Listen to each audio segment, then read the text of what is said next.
untuk yang di Bogor ya, perlu saya jelaskan backgroundnya. Jadi Satuan Pelayanan Pemenuhan Gizi di Bosowa Bina Insani adalah salah satu proyek percontohan badan gizi di mana kantin sekolah itu dijadikan menjadi satuan pelayanan pemenuhan gizi. Kenapa kita pilih Bosowa Bina Insani? Karena Bosowa Bina Insani memiliki fasilitas kantin yang menurut kami itu sudah sangat memadai, besar, bersih, dan lain-lain. Sehingga kami jadikan menjadi satuan pelayanan pemenuhan gizi untuk menjawab satu, bahwa kita bisa melihat ada sekolah yang bisa menjalankan satuan pelayanan pemenuhan gizi. Yang kedua, delivery-nya juga sangat mudah karena in-house. Kemudian yang ketiga, kita bisa lihat bahwa makan bergizi dengan kantin sekolah bisa bersinergi. Ya, dan itu sudah berlangsung sejak 6 Januari.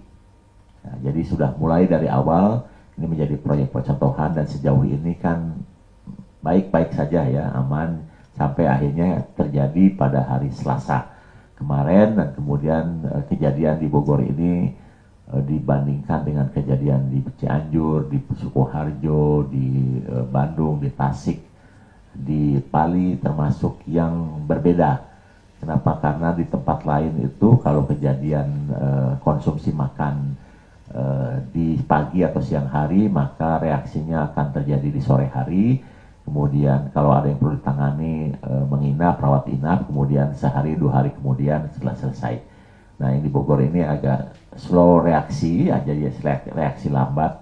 Jadi makannya hari Selasa, reaksinya baru diketahui hari Rabu, dan peningkatan yang mengeluhnya justru terjadi di hari Kamis dan Jumat. Jadi ini sesuatu yang sangat berbeda, sehingga pada hari Rabu Kamis itu satuan pelayanan masih tetap berjalan meskipun saya tanya, karena saya mendapatkan laporan lebih awal dibandingkan laporan dari sana, dan saya cross check untuk sekolah lain aman, hanya ada beberapa keluhan dari anak TK. Jadi saya minta laporan setiap saat, tapi kemudian Dinkes akhirnya turun tangan dan melihat bahwa jumlah yang mengeluh itu semakin hari semakin besar, dan sehingga Dinas Kesehatan Kota Bogor menetapkan KLB. Nah, ini penting sekali penetapan KLB ini agar pemerintah daerah bisa menangani seluruh penerima manfaat yang berobat.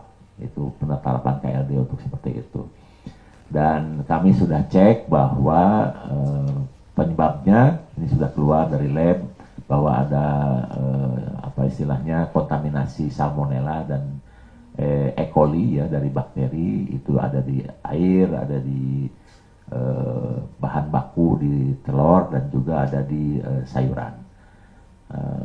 Dari laporan sih saya bertanya juga dengan korbannya bahwa tidak ada hal yang mencurigakan terkait dengan itu, karena waktu makan pun bisa dengan lahap mengkonsumsi tersebut. Jadi ini peringatan buat artinya sesuatu yang harus kita perbaiki, dan saya prihatin dengan kejadian ini karena Badan Gizi kan sedang menargetkan untuk 0 kejadian ya, tapi ini kejadian, dan juga sedang ada wacana untuk agar sekolah lebih diaktifkan di dalam penyelenggaraan program makan bergizi. Dan dengan kejadian di Bosowa Bina Insani, kita mungkin akan berpikir bahwa ini bukan hanya masalah bagaimana niat baik memberikan makanan, tapi juga kita harus meningkatkan standar operating prosedur terkait mengolah makanan, karena ini terkait dengan keselamatan. Jadi setiap kali ada kejadian kan ada orang yang terkena kemudian sakit gitu, kemudian ada orang tua yang khawatir, ada kepercayaan publik yang terganggu dan sebagainya, sehingga kita menetapkan beberapa langkah ya. Yang pertama, kita ingin lebih selektif di dalam pemilihan bahan baku. Kemudian kita akan memendekkan waktu processing antara penyiapan dan processing, termasuk menyiapkan untuk delivery. Itu kita akan perpendek karena beberapa SPPG karena yang baru-baru masih butuh waktu lama untuk memasak, kita akan persingkat waktunya. Kemudian pada saat pengiriman pun kita akan perketat ya mekanismenya, dan termasuk juga memperketat waktu antara pengiriman sampai di sekolah dengan waktu konsumsi. Karena ada kejadian deliverynya tepat waktu, tapi karena ada kegiatan di sekolah, makannya agak terlambat sehingga makanan itu terlalu lama disimpan. Nah, sekarang kita perketat. Kemudian mungkin juga kita kan selama ini ada anak yang ingin bawa pulang ke rumah gitu ya.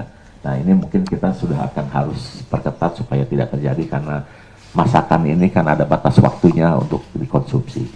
Nah, kemudian dari beberapa kejadian di Cianjur, di Bandung, di Tasik, dan juga di Bogor, ini kejadiannya justru terjadi pada SPPG yang sudah 3-4 bulan melakukan pelayanan. Jadi mungkin karena aman setiap hari, sudah merasa terbiasa, sehingga kami melihat butuh penyegaran, ya butuh penyegaran, sehingga setiap 2-3 bulan kita akan lakukan training ulang untuk para penjamah makanan supaya kewaspadaan terus ditingkatkan, standar kualitas tetap dijaga supaya rutinitas itu tidak membiuskan mereka, kelancaran yang selama ini juga tidak membuat mereka terlena bobokan, sehingga mereka selalu meningkatkan kualitas pelayanan dan tetap menjaga kualitasnya. Nah, terkait dengan tadi ada pertanyaan apakah ada aspek-aspek di mana kualitas makanan diirit segala macam, itu tidak ada. Kenapa? Karena dengan ketetapan etos itu tidak ada gunanya seperti itu ya. Jadi kenapa kami menetapkan etos untuk bahan baku dan operasional? Karena yang kami jaga adalah kualitas makanan. Jadi harga itu baik naik maupun turun tidak boleh mempengaruhi kualitas makanan. Naik, kita akan tambahkan kekurangannya, turun, kita akan carry over, akan simpan dananya. Jadi nggak ada gunanya mengirit dari bahan baku ya, seperti itu. Karena yang kita tetapkan adalah at cost. Nah, kemudian sementara ini untuk di Bosomi dan Sani kita stop dulu. Kita akan lakukan evaluasi mendasar.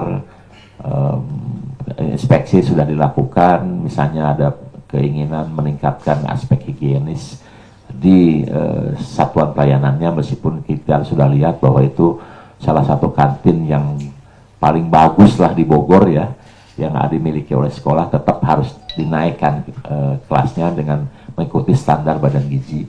Kemudian kita akan lihat seberapa lama itu akan bisa dipenuhi, dan selama itu masih belum terpenuhi mungkin kita akan hentikan sementara sampai akhirnya bisa yakin bahwa nanti kalau jalan lagi itu bisa berjalan lebih baik.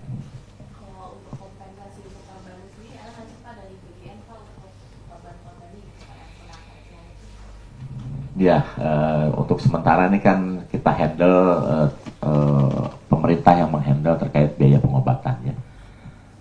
Secara personal sih sudah dilakukan, ya, cuma saya tidak enak lah mengungkapkannya.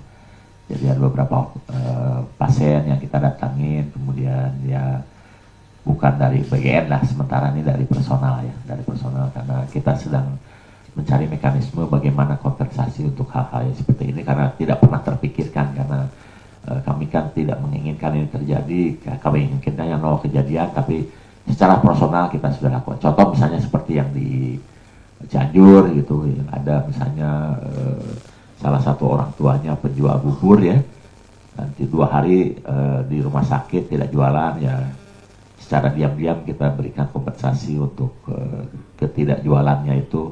Di Bogor juga demikian kemarin. Terima kasih.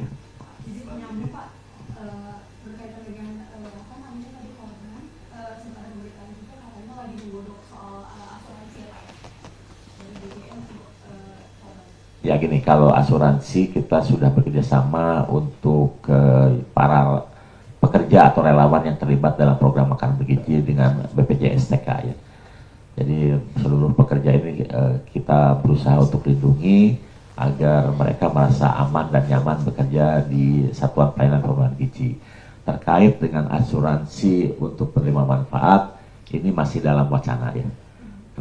Karena produknya pun belum ada di Indonesia. Jadi kami sudah koordinasi dengan OJK bahwa produk menyeluruh terkait dengan penerima manfaat ini belum ada produknya. Karena ada 2 asosiasi yang mungkin akan terlibat dalam hal seperti ini, yaitu Asosiasi Asuransi Umum dan Asosiasi Asuransi Jiwa.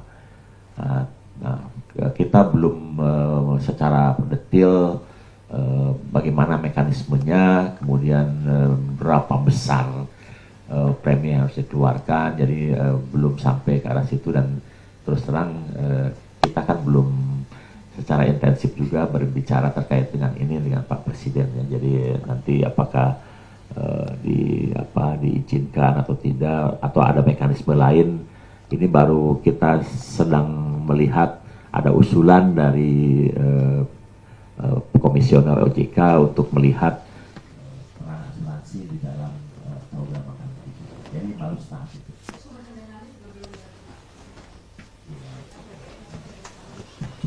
Kalau untuk asuransi tenaga kerja itu clear ya, kalau itu akan dicakup yang biaya operasional, di mana kan di setiap satuan pelayanan ada biaya operasional, termasuk jadi pegawai kan. Nah, di situ akan ada top up untuk asuransi mereka. Tapi untuk program makan bergizinya atau penerima manfaatnya belum sampai ke arah itu. Ini bisa jadi evaluasi buat penguatan program makan bergizi gratis pada periode berikutnya. Oke. Jangan terlalu dekat, soalnya sinyal nggak di ujungnya nggak apa-apa.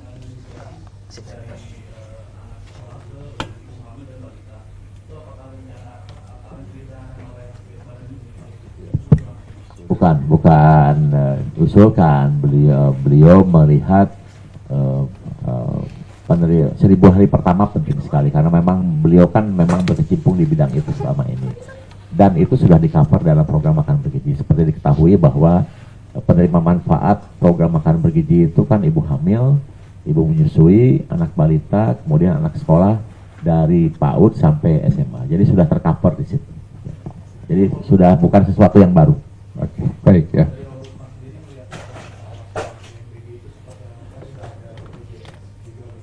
Ya, kan BPJS belum tentu semuanya terdaftar di BPJS, tetapi begini, bahwa itu merupakan konsekuensi yang harus dipikirkan oleh MBG. Ketika memang nanti ke depannya ada ekses seperti itu, ya pemerintah harus bertanggung jawab. Nah, cuma mekanismenya seperti apa, kan ini proses investigasinya juga masih berlangsung ya.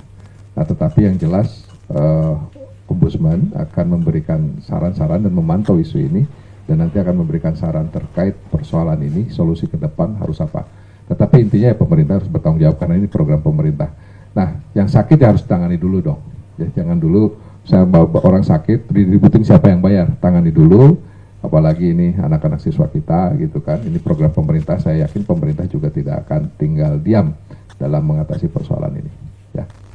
Oke, baik, cukup ya Bapak Ibu semuanya.